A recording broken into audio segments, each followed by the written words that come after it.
So our tomatoes here are really not very nice. So they don't taste very good. So we're going to do some stuffed tomatoes, roast them. I've cut around the top. This one's been done already. We've got a hinge there, so we can leave the lid on. And inside I've hollowed it out with a strong metal spoon. The inside I've just put in a bowl.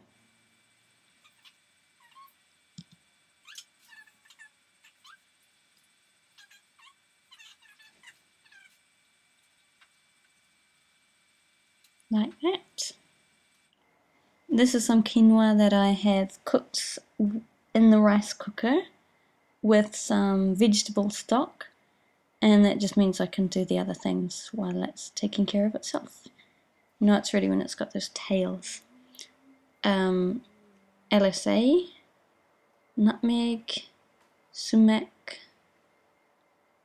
and we've got a bit of cinnamon, some cranberries, and a couple of figs, and some almonds. You can put other things in with your quinoa or with your rice. This is just what we had in the cupboard that I thought might go nicely. Here's our stuffed tomato with the lid on top, and that helps keep it moist. And the tomatoes, net from moisture, keeps it from drying out anyway. Next we're going to make a leek and mushroom tart with some store-bought pastry, I'm afraid.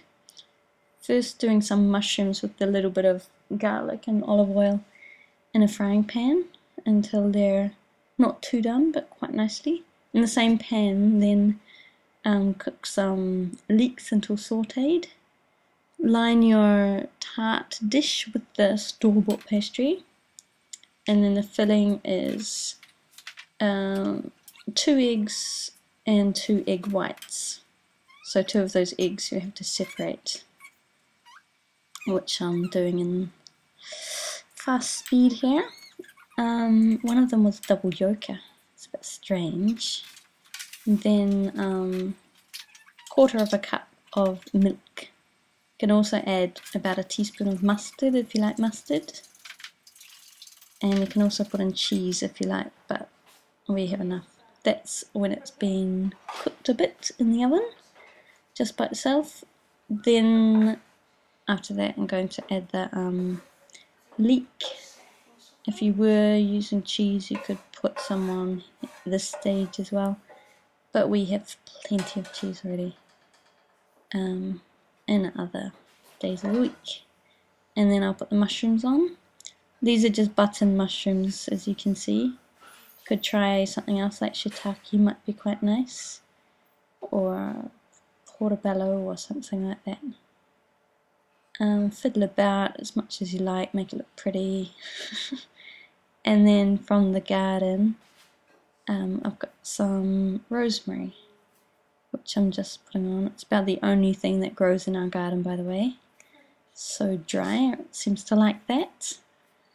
Nice hardy plant. Just take off the leaves so you don't get those hard woody stems. You don't have to chop it up or anything like that. And then when it's done, we're going to put that, the milky eggy mixture over the top.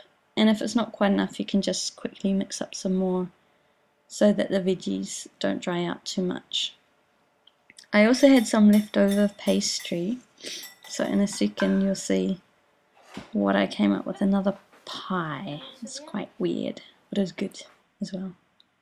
Babaganoush pie, which is an eggplanty one, because I roasted some leftover eggplant and added garlic and tahini and some falafel spice mixture, and then just did that package up. Put it all in the oven. I put it on fan bake so that we could do both shelves at the same time, and they both got done perfectly. And then another leftover bit of pastry was a little cranberry jam treat thing, because I don't like to waste the pastry. And there we go, the tomatoes are much more tasty this way. They look a little bit dry, but they weren't really. They were still quite moist and good. And here is a really bad shot of the leek pie.